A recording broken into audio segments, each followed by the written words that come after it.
Salut tout le monde et bienvenue dans notre deep dive d'aujourd'hui. Oui, bonjour. On plonge dans un sujet qui est de plus en plus populaire dans le monde de la crypto, les RWA, Mhm. Real World Assets en anglais.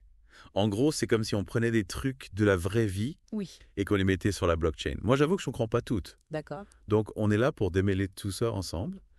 Alors, pour commencer, Oui. qu'est-ce qu'on met vraiment dans cette catégorie actif du monde réel? Eh bien, en fait, c'est assez large. Tout ce qui a une valeur dans le monde réel et qui peut être tokenisé, c'est-à-dire transformé en une représentation numérique sur la blockchain. Ok, donc on parle. On parle d'immobilier, Voilà. d'œuvres d'art, des parts d'entreprise, des métaux précieux, tout ce qui a une valeur intrinsèque. L'idée, c'est de transformer ces actifs en jetons numériques sur une blockchain.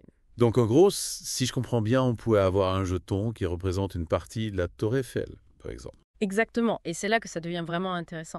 Les RWA pourraient démocratiser l'accès à des investissements qui étaient auparavant réservés à une élite. Ah ouais, c'est intéressant ça. On pourrait imaginer des plateformes où chacun pourrait acheter une fraction d'un immeuble, d'un tableau de maître, d'une entreprise prometteuse, sans passer par les circuits traditionnels.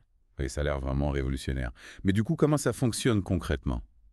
Alors là, la notion de tokenomics entre en jeu. C'est l'ensemble des règles qui régissent un jeton, Hmm, un peu comme une sorte de code de la route pour l'économie d'un jeton. d'accord. On y trouve des infos sur le nombre de jetons en circulation, leur mode de distribution, leur utilité au sein du projet, et bien d'autres paramètres qui influencent sa valeur. Donc si je comprends bien, la tokenomics, c'est crucial pour évaluer la viabilité d'un projet, quoi. Exactement. C'est un peu la clé pour comprendre si un projet RWA est solide ou s'il y a des risques. Hmm. Mais du coup, est-ce que ça veut dire qu'il faut être un expert en économie pour investir là-dedans? Pas forcément. Il existe des plateformes et des outils qui simplifient l'accès aux RWA pour le grand public. L'important, c'est de bien se renseigner avant d'investir et de comprendre les fondamentaux du projet. D'accord. Il faut aussi garder en tête que c'est un domaine en pleine évolution, hein. Oui, c'est sûr. Les régulations sont encore en train de se mettre en place, donc il faut être prudent. Donc prudence et analyse critique sont de mise. Mais dis-moi, est-ce que tu peux nous donner des exemples concrets de comment c'est utilisé aujourd'hui ces RWA? Bien sûr. Prenons l'immobilier, par exemple. Ok. Grâce à la tokenisation, acheter une part d'un bien immobilier, ça pourrait devenir aussi simple acheter un jeton. Ah ouais. Imagine, plus de paperasse interminable et la possibilité de revendre facilement sa part du bien. Ça simplifierait énormément les choses, c'est clair. Exactement. On parle d'ouvrir l'accès à la propriété à beaucoup plus de monde. Et ce n'est qu'un exemple parmi tant d'autres. Pensez à l'art. Ah. La tokenisation d'œuvres d'art permet aux investisseurs d'acheter des fractions de pièces de grande valeur. Ah ouais. Donc on peut posséder, disons, 1% d'un Picasso. Exactement. Et ça rend l'art plus accessible à un public plus large. Incroyable. Mais du coup, comment on s'assure que ces fractions d'œuvres d'art conservent leur valeur? C'est là que la technologie blockchain entre en jeu. Hmm, Grâce à sa nature décentralisée et sécurisée, la blockchain garantit l'authenticité et la traçabilité des jetons. d'accord. On peut suivre chaque transaction et chaque fraction d'actifs, ce qui limite les risques de fraude. Ça a l'air vraiment prometteur tout ça. Mais j'imagine qu'il y a aussi des risques à prendre en compte, non? Bien sûr, comme tout investissement, il faut être conscient des défis liés à la régulation, aux potentielles escroqueries et à la complexité de la technologie blockchain. Oui, c'est vrai. On va creuser tout ça plus en détail dans la suite de notre deep dive. Avec plaisir. Restez avec nous. Alors, on parlait de risques, hein. Un des plus importants, c'est la régulation. Les RWA, c'est assez nouveau et les gouvernements, eh bien, ils sont encore en train de trouver comment gérer tout ça. Oui, c'est sûr que ça peut faire hésiter certains investisseurs. Exactement. Les règles du jeu peuvent changer rapidement et ça crée de l'incertitude. Et puis, il y a aussi le risque d'escroquerie, non? On entend souvent parler d'arnaque dans le monde des cryptos. Ah oui, ça, malheureusement, c'est comme partout. Là où il y a de l'argent, il y a des gens malhonnêtes. C'est clair. Donc, il faut vraiment être prudent, faire ses recherches, ne pas se laisser aveugler par des promesses de gains faciles. D'accord. Et pour la technologie, est-ce qu'il faut vraiment être un expert en blockchain pour investir dans les RWA? Pas forcément. Et il y a de plus en plus de plateformes qui simplifient l'accès aux RWA, même pour les débutants. L'important, c'est de comprendre les bases. Ouais. Mais quand même, j'imagine qu'il faut un minimum de connaissances. Et bien sûr, il faut se renseigner, apprendre, comprendre comment ça fonctionne. Ouais. Mais c'est comme tout, hein. Plus on s'y intéresse, plus ça devient clair. Bon, on va essayer de démystifier tout ça pour nos auditeurs. Mais avant de parler technique, j'aimerais qu'on revienne sur l'impact des RWA sur l'économie réelle. Ah oui, ça c'est un sujet passionnant. On a évoqué la démocratisation de l'investissement, la transformation de la gouvernance. Mais est-ce qu'il y a d'autres domaines où les RWA pourraient tout changer? Ah oui, absolument. La finance, l'art, l'immobilier, la logistique, la chaîne d'approvisionnement. Par exemple, pour la finance, concrètement, ça donnerait quoi? Imaginez un monde où l'accès au crédit est beaucoup plus simple grâce à la tokenisation des actifs.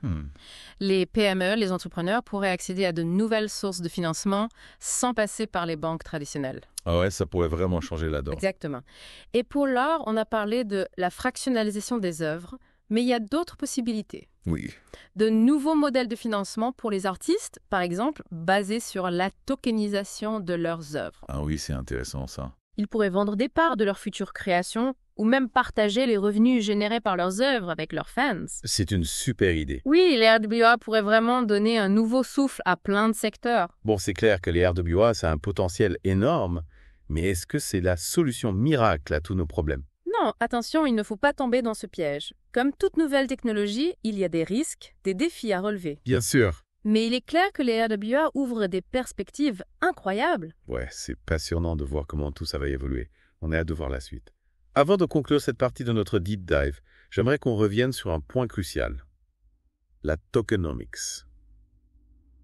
Tu as dit qu'il existait différents modèles de tokenomics. Est-ce que tu peux nous en dire un peu plus? Oui, bien sûr. Il y a par exemple des tokenomics axés sur la gouvernance, où les jetons donnent un droit de vote dans les décisions du projet.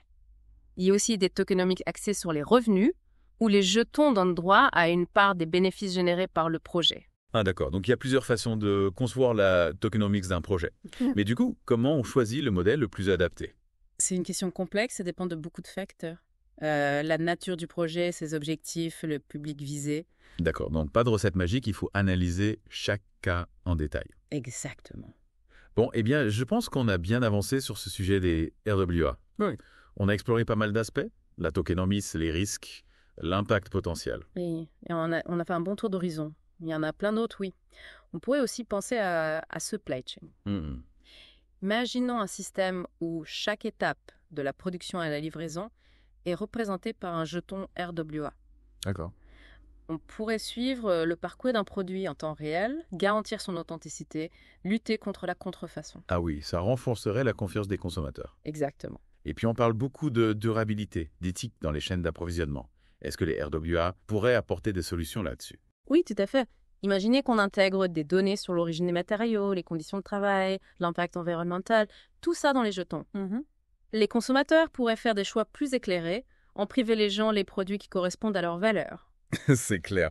Mais du coup, comment on peut être sûr que ces jetons, ils représentent vraiment ce qu'ils sont censés représenter? C'est une question de confiance, non? Absolument, la confiance est essentielle. Et c'est là que la blockchain joue un rôle crucial. Son caractère immuable, transparent, permet de garantir l'authenticité, la traçabilité des jetons. D'accord. En plus de ça, on peut avoir des audits indépendants, des systèmes de notation pour renforcer la confiance. Donc, si je comprends bien, blockchain, audits, tokenomics solide, tout ça ensemble, ça peut créer un écosystème RWA fiable. Exactement. Après, il ne faut pas oublier que les RWA, c'est encore en développement. Il y a des défis à relever, mais le potentiel est énorme. Oui, c'est super intéressant de voir comment ça va évoluer. Tout à fait. Bon, eh bien, je crois qu'on a fait un bon tour d'horizon des RWA aujourd'hui. Oui, je pense aussi. Qu'est-ce que vous en pensez? N'hésitez pas à nous donner vos impressions sur les réseaux sociaux. Merci de m'avoir invité. C'est un plaisir de parler de ce sujet. Merci à vous. Et tous nos auditeurs, merci de nous avoir suivis. On se retrouve bientôt pour un nouveau Deep Dive. Ciao.